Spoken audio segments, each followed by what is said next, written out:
Hi, everyone. We've gotten to the point in the semester where we're starting to talk about neurons and the nervous system and the brain. And I've brought this up a little bit in some of the recorded lectures, but I really wanted to pull together some things from some separate topical lectures that I've done and also connect it with what educational researchers look at. And I wanted to pull this together as kind of a summary of how we learn, and especially how the stuff you're learning in Bio 137 can inform your behaviors around learning for the remainder of the semester, but also semesters going forward.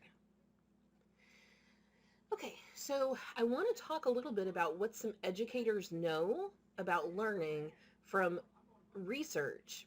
Then I want to talk a little bit about what we're learning in Bio 137 about neuron structure and function, about synapses, about summation, those things that we're kind of looking at just in a physiological sense, but then how do they directly relate to you and your experience in this course and future courses that you're going to take?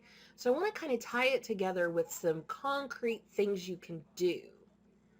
And as we go through this, you're going to start to see that you can kind of tie together a lot of the pieces of what we've talked about this semester, of what you already know, things you learned about study skills, maybe in FYE 105.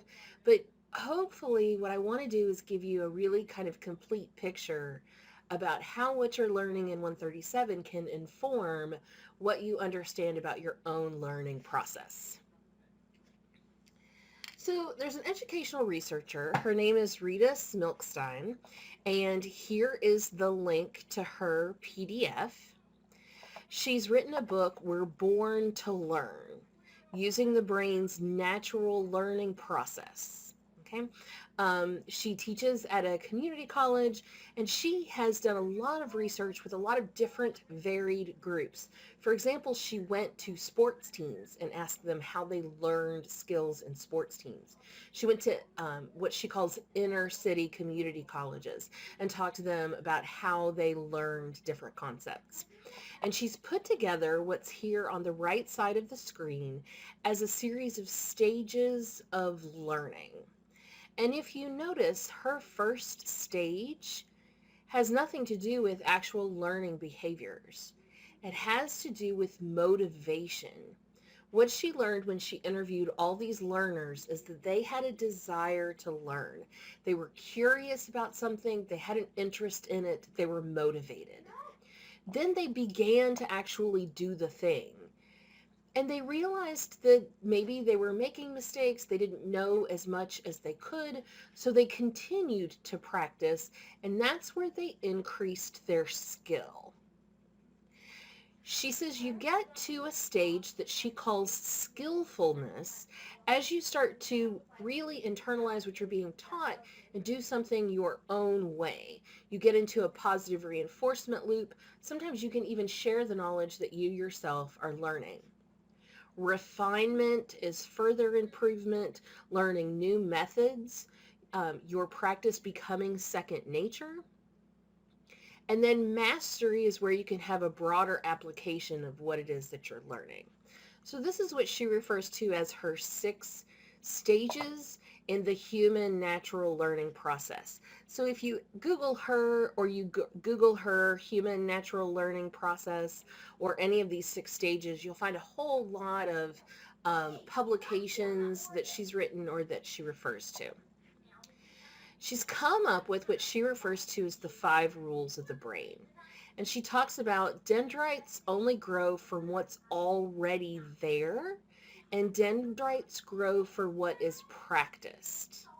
So you're going to start to see here how it's going to connect to what we're talking about in Bio 137, right? As we're talking about dendrites as part of attached to the cell body as a sensory mechanism, but also receiving neurotransmitter and chemical signals from the environment.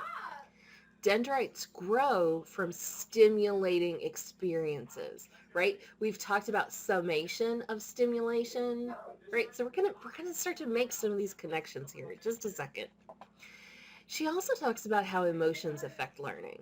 And we touched on that briefly when we talked about there's excitatory neurotransmitters and there's inhibitory neurotransmitters that will work on that postsynaptic cell to either get it closer to having an action potential or inhibiting it, getting it farther away from threshold where it might not have an action potential.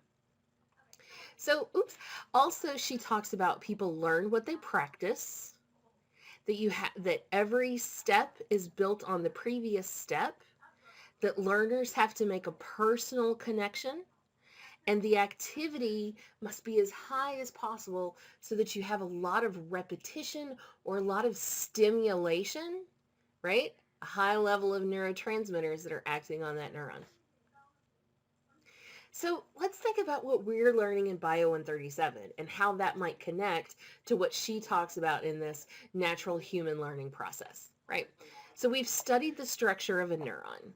So we have this cell body, we have these dendrites, and when we first looked at this figure, I said, pay attention to these black arrows because this is kind of the flow of information and it's the flow of ions through this cell, right? So this cell receives information at the dendrites and the cell body. And all that's integrated here at the axon hillock, if it hits threshold, then we'll get this action potential that'll go all the way down the axon, even to the ends, to these axon terminals. Then we looked at the synapses, right? So this is that axon terminal blown up really big to see really what's happening here. And there's vesicles of neurotransmitters. And so here's the black arrows again. When that nerve impulse causes an influx of calcium, we get exocytosis of that neurotransmitter into the synaptic cleft. And it binds to its receptors on that postsynaptic cell. And if we hit threshold, then we'll get a nerve impulse in that postsynaptic cell. Here on the left, this is a drawing from that PDF by Rita Smilkstein, right? So this is how she's explaining this exact same phenomenon. We just have a prettier picture in our book, right? But she talks about these neurotransmitters as part of the learning process, and that's also how we've talked about it in Bio 137. Then the other thing that we're talking about is we're talking about summation. So the initial stimulus might only depolarize the membrane to this level. Okay? And a second stimulus by itself might again only stimulate to that same level. But if these stimuli overlap, then we can really depolarize that membrane and get us closer to threshold and signaling action potentials. And Rita talks about this too, how the additive nature of these stimuli can help in the learning process. So she talks a lot about, pardon me, in activating prior learning, then you prime those dendrites in that learning process. All right, so let's try to put it all together. Okay. One of the things that she talks a great deal about is this first stage, this motivation, responding to a stimulus in the environment. And the greater the stimulus, the greater the response. What she found in her research is people had an interest, a desire, a curiosity, a feeling they had to learn more about something. They watched, they observed. So one of the things that you can do as a college student is activate your prior learning.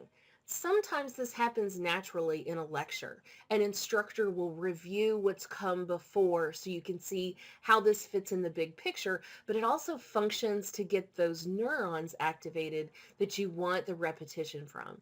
But even if that doesn't happen at the beginning of your lecture, or if you're learning something on your own, you can start to ask yourself some of the same questions.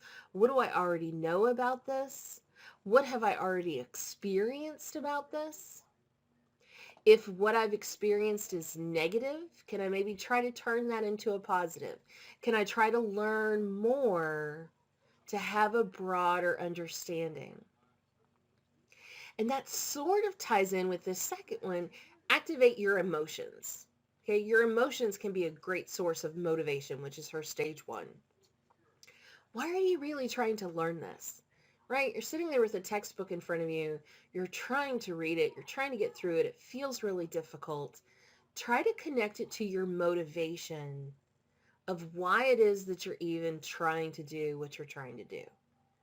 How is this really going to help you now and in the future? And if you can connect it to your goals, if you connect it to a sense of purpose, then you're really starting to activate some of these emotional centers in the brain.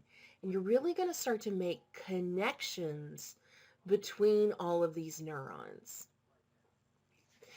Repetition is key. So ask yourself, how can I repeatedly practice what I'm learning? And how can I practice it in a similar way to how I'll be asked to recall it in the future? Right? People aren't just going to hold up a flashcard in front of you and ask you if you know the definition of a word. They will say the word in a sentence and you'll be expected to understand that sentence. So can we study things more in context and help to make those connections between neurons than just looking at an index card and stating the definition of a word? Okay? How can I apply what I'm learning in different contexts? How can I help myself recall what I'm learning with different cues? Okay, we do this sometimes with mnemonic devices, but if you think ahead, especially when you get into clinical situations, if you can think of a patient situation where you can link what you're expecting to see and hear and think and do with what you're learning about terms and facts and physiological processes, then you'll start to make those connections between dendrites in your brain so that when one of those gets triggered, the whole cascade of recall will follow after it. And then my last suggestion is tend your brain like a garden, because your brain is a bunch of cells that are living and growing, making new connections. And the more repetition you have, the more connections you can make. So the ones that aren't being used tend to kind of fall off, right? So what does your brain need in order to grow? Your brain needs sleep. These connections happen more when we are in a sleep phase or a sleep cycle than when we're awake. Those neurons are still firing when we are awake, but the growth and the connections happen when we sleep. So you've heard me say time and time again, don't stay up late, don't stay up all night, don't cram for your test. You have to sleep between when you read something and when you need to recall it, right? Your brain needs a lot of sleep. Your brain needs some good food. Your brain needs some exercise. And then your brain needs some time off. So here on the right is from her Born to Learn book. And these are major points for learning about students. And she wants you to know your brain was born to learn. That's what she named her book. Your brain loves to learn and your brain knows how to learn. And you learn what you practice. Okay? Practice is making mistakes, but then correcting them, learning from them, practicing over and over and over again. If you don't use it, you can lose it. So you want to get that stimulation and that repetition to keep those connections between neurons healthy and strong. So that when you stimulate one neuron, all of the connections then will light up and help you to remember all of the connections that you made when learning. Confidence, interest help your brain learn. Self-doubt and fear prevent your brain from learning. So if you can find a way to try to minimize anxiety and stress, then you're going to find that your recall is a little bit better. If you can find a way to try to create a safe space for making some mistakes and then learning from them. There's a similar book that's out that's called The Brain Rules by John Medina. He originally started with 10 and now it's expanded to 12. But he says a lot of the same things. We need exercise. We need sleep. We need to minimize stress as much as possible. stimulate the senses. He talks quite a bit about attention and how to focus your attention. And our attention goes to things that are new or novel or exciting. So what new or novel or exciting thing can you add in to your studying, right? If you've seen the movie Inside Out, one of the things that they definitely get correct is that there's a transfer of information from short-term memory to long-term memory. And a lot of times that happens when we sleep. Okay, so he talks quite a bit about repeat to remember, and then he talks about remember to repeat. This retrieval practice is what it's sometimes called, will help really reinforce the connections to the things that you have in that long-term memory. Remember, you're a natural born learner. Okay, so I just wanted to kind of put this together a little bit, again, to kind of connect what education researchers are saying with what it is that we're learning about Bio 137, about neuron structure and function and learning, the summation, the reinforcement, the excitation, right? We're learning about that as a physiological process, but you can directly connect it to the experience that you have as a college student.